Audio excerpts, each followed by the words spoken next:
Hello everybody, welcome back to another video.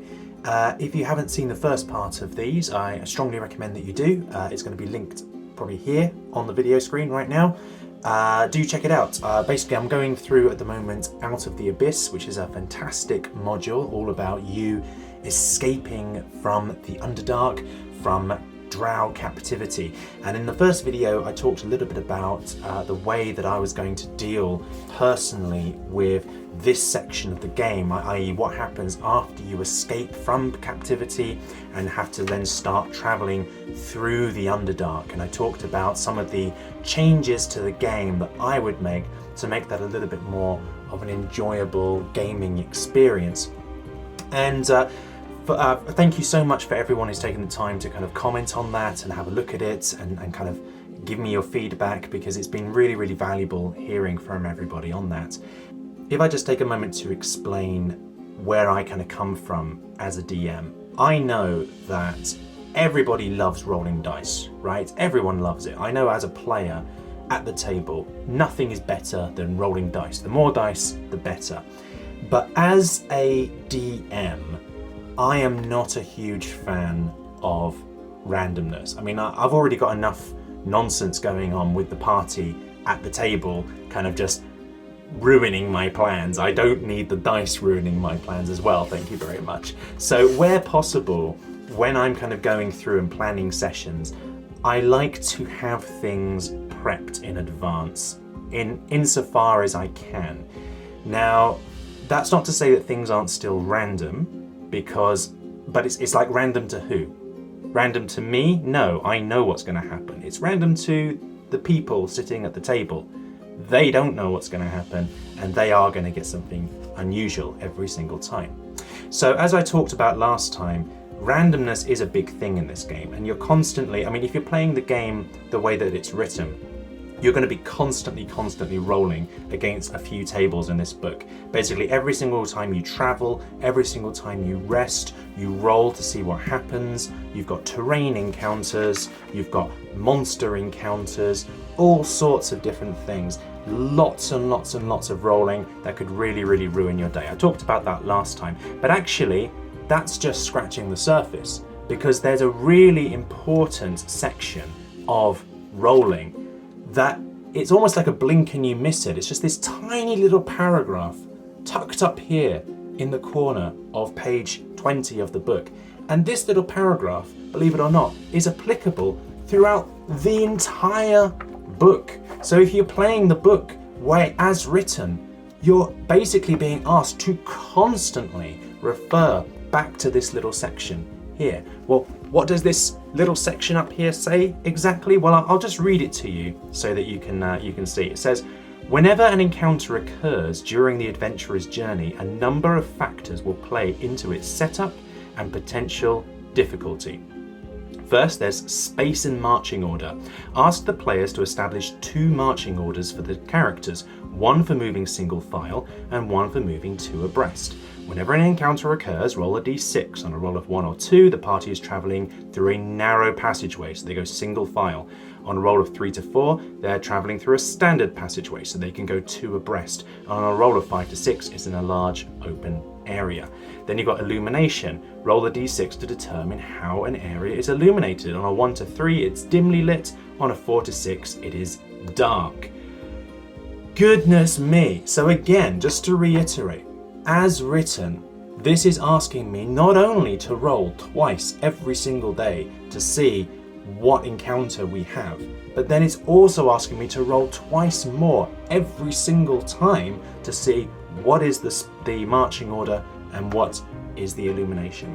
For me, that is an absolute nightmare. I'm having like heart palpitations just thinking about running that, because it's boring for the players to sit there watching the DM rolling dice behind a screen. That's not fun. The thing is, with a campaign like this, you really want to maintain momentum, that sense of pursuit, that sense of dread, that sense of what's around the corner. I don't know, we're being hunted, we've got to keep moving, we can't stop.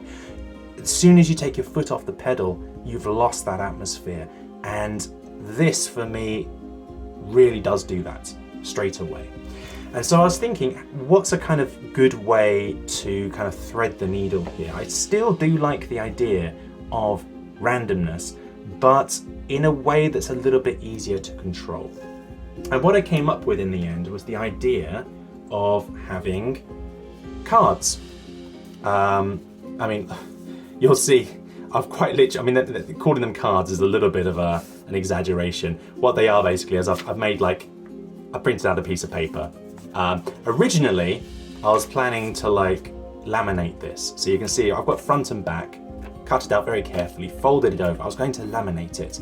But then, unfortunately, my laminator broke. And I was like, oh no, that's terrible. I'm not going to be able to do this video now. But then I had a sudden brainwave and I was like, I've got some Disney Lorcana cards. And you know, lo and behold, almost like I planned it, they're exactly the right size.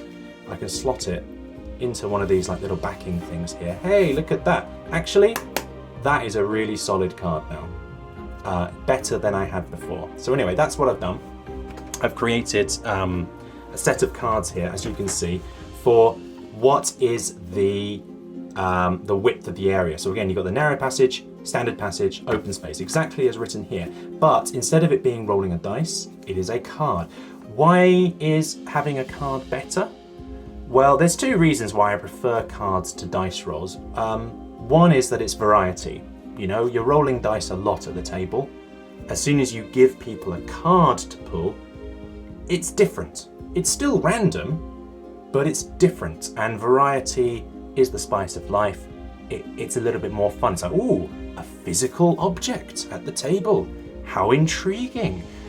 But the other benefit, the really big one, is that it is then a physical object that they can refer to as and when they need to. So again, I've got cards for the lighting conditions as well, for darkness, for dimly lit, and for perilous.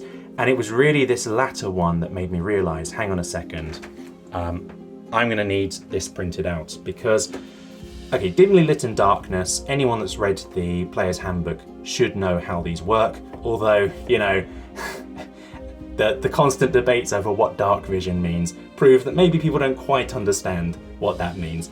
But yeah, essentially, in darkness, if you don't have dark vision, you are blind. If you do have dark vision, it is lightly obscured, so you roll perception with disadvantage. If it is dimly lit and you have dark vision, it appears normally lit for you. If you don't have dark vision, then it appears dimly lit for you and it is lightly obscured and you get disadvantage on perception. That is rules as written. But then it's this last one that made me realize, you know what? I'm going to need that as a reference card at the table. Perilous is a very important effect in the book. Basically, within the Underdark, there are certain areas which are infused with a weird magic, and it ties into the plot. It's quite important, and so it's important that it's replicated here as well. The area is dimly lit, but creatures that pass through the area have to pass a wisdom save, or they take a point of insanity. More on that later. It's difficult to do divination spells in this area, it's difficult to teleport in this area, and it's magically tainted. So whenever you do a spell, you roll a d20. On a roll of 1, you roll on the Wild Magic Surge table. A lot of potential for fun there. That could be interesting. So yeah, you've got these cards that people are drawing, and you know, again, it's still random, but now they've got something they can kind of refer to. And to go alongside this, there's another set of 3 cards. These ones are not random, but they are purely there for reference. And these come down to that, the travel speed. If you remember in the book, there's 3 speeds at which you can travel, and this is quite an important thing for the party to have as a reference that they can see at any time, because it has a mechanical impact on the game. So essentially, if you are traveling slowly, then it has a lot of pros. You are able to stealth, you can take monsters by surprise, you can't be ambushed, you have advantage on foraging, you have advantage on perception rolls. Makes sense, right? You're going slowly. The disadvantage is that you get a +1 pursuit on each hex. What does that mean? Well, of course, you are being pursued through the Underdark by the drow that are trying to hunt you down and chase you. Once there's like a pursuit level that I, as the DM, am tracking. When it gets to a certain number, the party, basically the pursuers find the party and attempt to capture them. So you don't want that level getting too high. So that's a bad thing.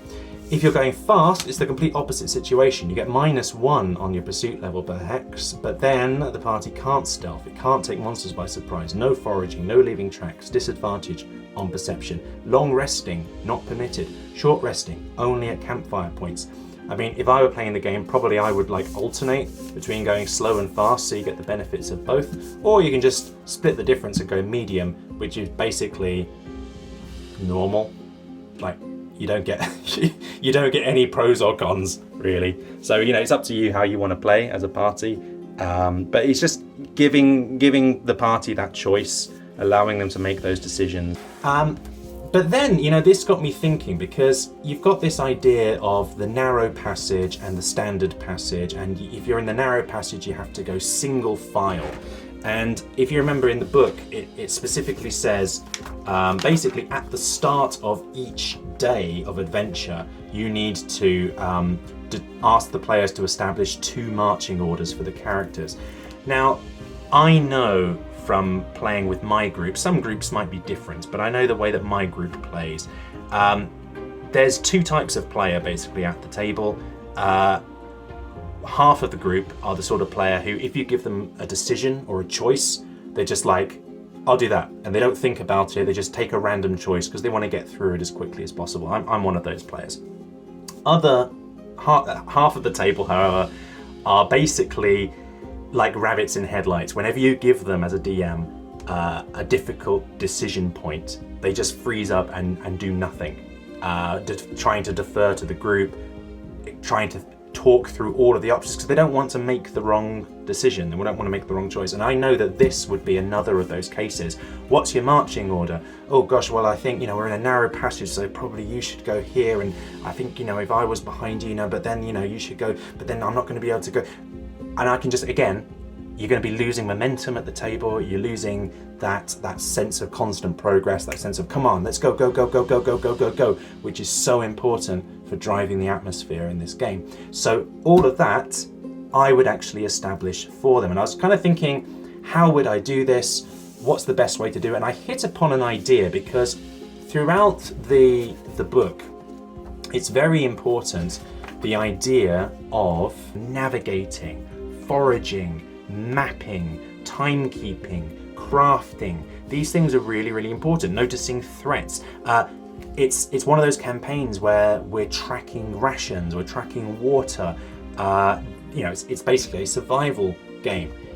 And again, I know I've got players at the table who are just going to do all of that themselves. There's going to be a couple of people at the table. I've got one guy in particular in my mind. He's going to be like, oh, I roll the stealth check, I roll the perception check, I roll the foraging check. Everything he's going to take. And there's going to be other people at the table that end up doing nothing.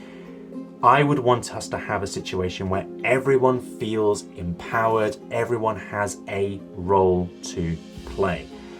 So what I came up with is the idea of creating roles for the party. Literally roles that they can inhabit during the game. You've got 6 of them in total: Scout, Forager, Light Bearer, Pack Mule, Navigator, and Medic. Those are the 6 roles. And essentially each role comes with a certain responsibility for the party. What does that mean? And also, it also establishes the marching order. The role establishes where you go in the marching order. What am I going on about? What am I talking about? Well, allow me to elaborate. So, the person who is first in the party, always, the person who is in first place is always the scout. Makes sense, right? This is the person who is at the front of the party, leading the way. They are the person who is scouting for enemies, rolling perception checks. They are also leading on stealth checks for the party. So they are the one that's trying to avoid the party being ambushed. Maybe they can ambush enemies if they're rolling high enough. That is essentially their role. So you're going to want someone who, you know, there's a couple of requirements. They can't be encumbered. They can't be wearing heavy armor. Makes sense, right? You're going to want someone with high perception. You're going to want someone with high stealth. You're going to want someone, you know, with something like a feat, like the alert feat or the observant feat or one of these things. All very, very useful. So that's the person in first place in the party. Equally important is the person who comes in last place in the party, is the forager. The forager always comes at the back of the group, and this is the person who, again, it kind of makes sense, they are lagging behind the rest of the party, finding food, finding berries, finding water, I don't know, potentially laying traps for their pursuers. This is the forager.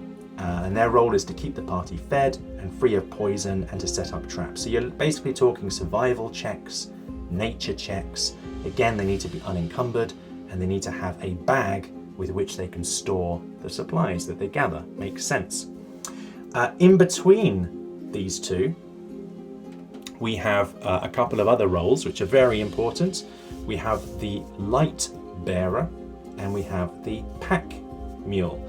So I couldn't think of a better name for these guys.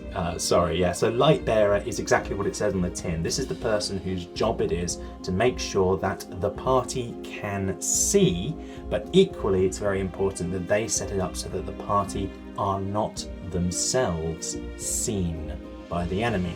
Probably going to be, for all intents and purposes, it's probably going to be some sort of magic caster in this role. So it could literally be that you're casting like the dancing lights cantrip, or having a torch, or it could be that you're casting things like pass without a trace or invisibility, or if you've got someone in the party that can't see during darkness, it might be casting the dark vision spell. Basically, setting things up so your party can actually function no matter what the lighting conditions might be. They will always go in the second position in the party. Makes sense, right? The scout's got to be able to see what's going on. And then in between, in the middle, you've got these three people here. So the pack mule is very important. The pack mule is the person who is responsible for carrying all of the party's stuff. So you're going to want someone who is quite strong. And also it's very important to note, because the way that I DM, the way that I play my enemies, I try to play them quite intelligently. As in, I try and play enemies the way that they would actually fight. Like people in real life, that you're a person, right?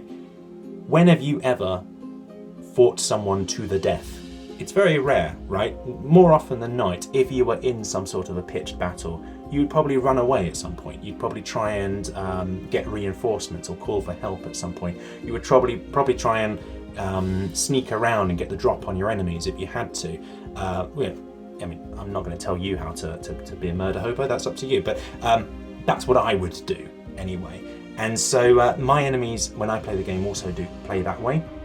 And so if they see someone carrying around a big bag of loot, that's probably going to be the person that they target, right? So if you are the pack mule and you're carrying the party's stuff, you are going to be drawing a lot of enemy attention and aggro. Of course, it depends on the type of enemy. Some monsters are pretty mindless, but if they have any sort of intelligence whatsoever, they're probably going to want to try and rob you and run away with your stuff. So they go in the middle, and yeah, again, someone big and strong and tough is quite important for that role. So if I only had 4 players, those are probably the 4 roles that I would recommend filling. And these other 2 roles are really if you've got larger party sizes. So the medic is exactly what it sounds like. They keep the party kind of patched up and healthy. Nothing to really say there. You have a 6-pack of donuts, but you don't have a healer's kit in there. And you're the cleric? I'm confused. I'm the cleric? I'm the cleric? What is this? I've never traveled with a bunch of people that I thought would die in front of me, okay? And the navigator, I talked about this last time, every time you travel through the hex grid, you roll a DC 15 intelligence check. If you pass, then you have successfully mapped that area. And if you pass back through it again in the future, it is forever uncovered, it is forever safe.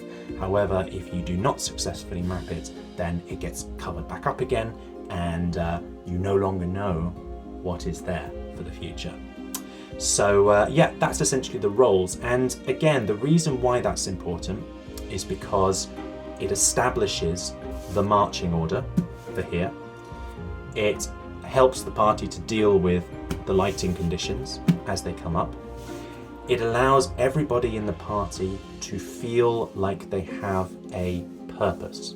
So if I'm saying like, okay, roll a stealth check, I'm pointing to the scout. If I'm saying, okay, roll a survival check, I'm pointing to the forager. If I'm saying, okay, roll a navigation check, I'm pointing to the navigator. It's very clear who does what, and no one else can do those things. They can help, they can add guidance and bardic inspiration and all of that good stuff, but they can't actually do that role themselves. It is not their job. That's just something I've come up with to mitigate some of the problems that are at my table. Your table may differ. You may not actually need to go through all of this rigmarole. So in this way, you're saying to the party at the very beginning, choose a role. What is your role in the party? That determines your marching order, where you go in the actual order of things. And then of course the only decision they need to make each day is how fast are they traveling. Hopefully that really streamlines the things, makes things much easier to actually run as a DM, and much more enjoyable for the players at the table, which is really what this is all about. And you know what, I was kind of, once I'd made these cards, I was kind of in a bit of a card making frenzy. I was really kind of enjoying myself, and I was like, right, what other cards can I make?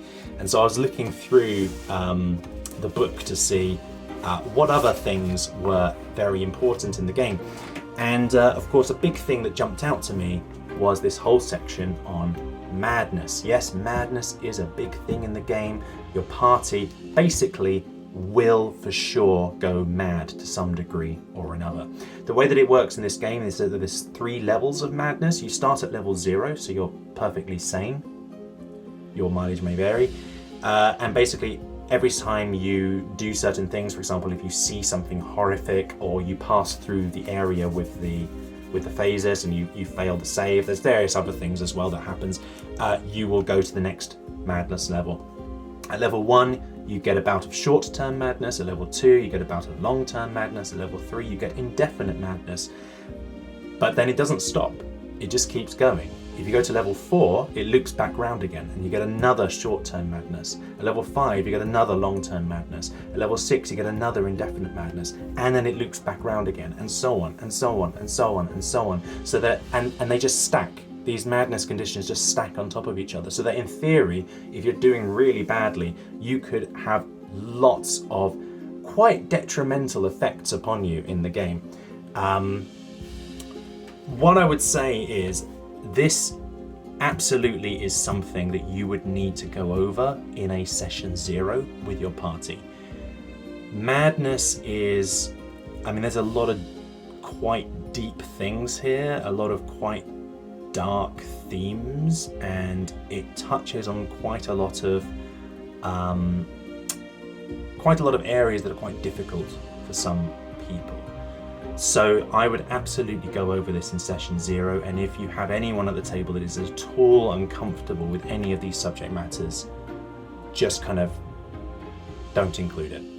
It's not tremendously detrimental if you don't. It is better if you do, if you can, but the game still works perfectly fine without it.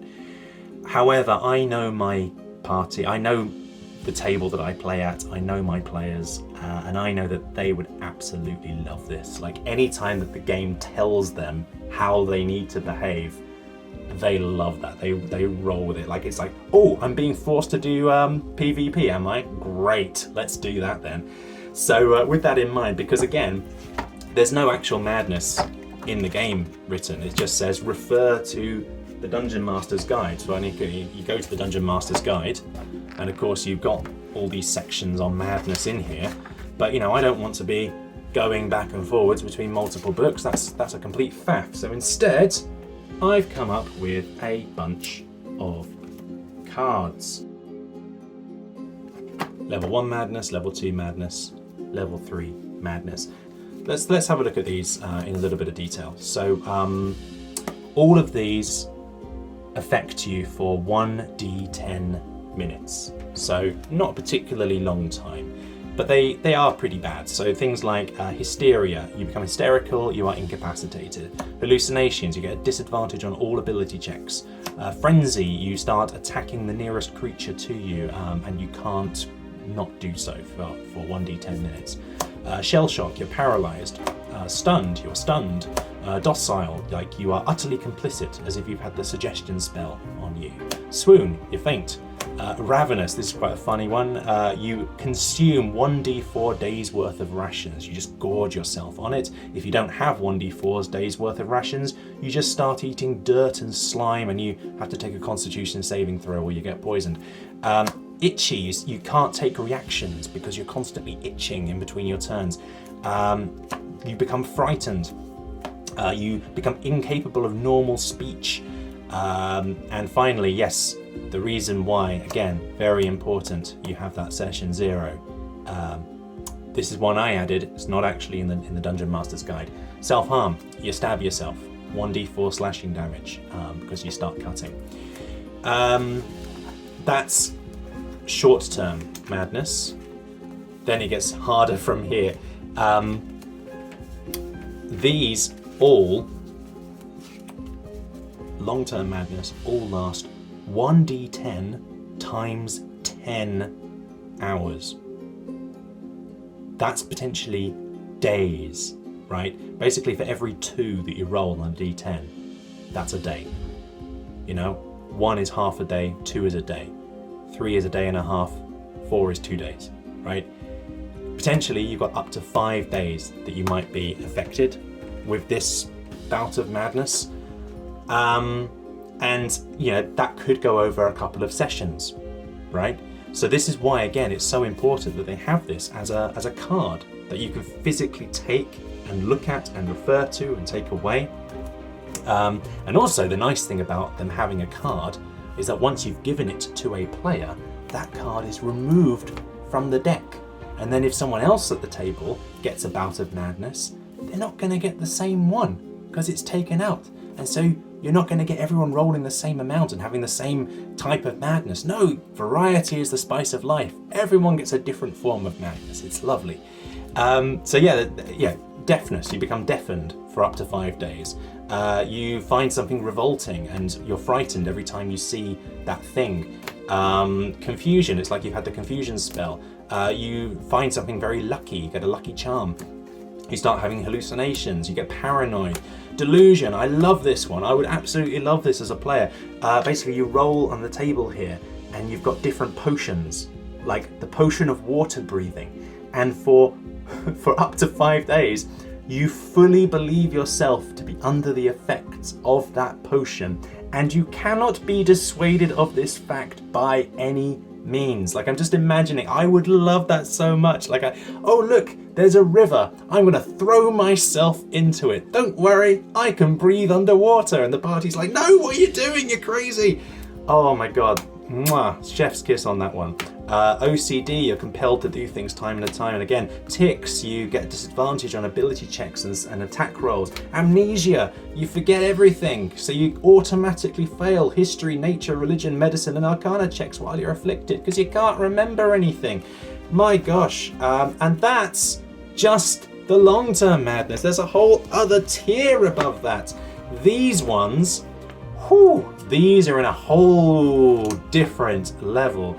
And again, your mileage may vary because it really depends on the type of players that you have at your table as to whether these are actually useful or not. In my case, my players at my table love role-playing. They love embodying their roles, and I know they would get a real kick out of these. I think for some people, it probably won't affect you very much because it doesn't mechanically do anything. What do I mean? Well, basically all of them give you a new floor. You gain a new floor, you gain a new floor, you gain a new floor, you gain a new floor. Liar, I must bend the truth, exaggerate or lie to be interesting to other people. I find it hard to care about anything that goes on around me. I am the smartest, wisest, strongest, most beautiful person I know. Being drunk keeps me sane. These are flaws that you actually gain. Murderer. I have discovered that I really enjoy killing people. If your alignment was good, it changes to neutral. If your alignment was lawful, it changes to neutral. And remember, that's permanent. Goodness me, there's all sorts of ones in here. And again, I just think having those as cards means it's so much easier to have something physical that you can refer to. It's still random, but it's random in the best way, because once it's taken, no one else can have that card, and it means you're constantly keeping things fresh and interesting. So anyway, I mean, I'm not the greatest designer in the world, but hopefully you'll agree that, you know, they're quite pretty, what I've made. They're not too bad, you know, and I'm hoping that you'll find them, you know, useful, whether it be that you're playing Out of the Abyss, like I hope to, or whether it be anything. I think there's a lot of games that can benefit from having a bit of madness in them. There's a lot of games that can benefit potentially from having these roles in there as well. So yeah, you know what? Down in the doobly-doo of this video, you're going to find a link to all of these cards. Please go ahead and use them in your own games. Tell me how you get on with them. Tell me if there's something that you find useful, if there's anything that you would improve or change or fix. I'd love to hear from you. And in the meantime, if you haven't done so already, I would love it if you would like, favorite, subscribe, all of those good things. Comment down below to tell me just, you know, how are you getting on? I'm worried about you. You know, I feel that, you know, we haven't spoken for a while. So just, you know, drop me a line. Hi, how you doing? Now, I'd love to hear from you. So anyway, that's all from me. Have a fantastic rest of the week, and I'll be in touch again with another video very soon on yet more ways that I plan to adapt Out of the Abyss for my table. Until then, take care.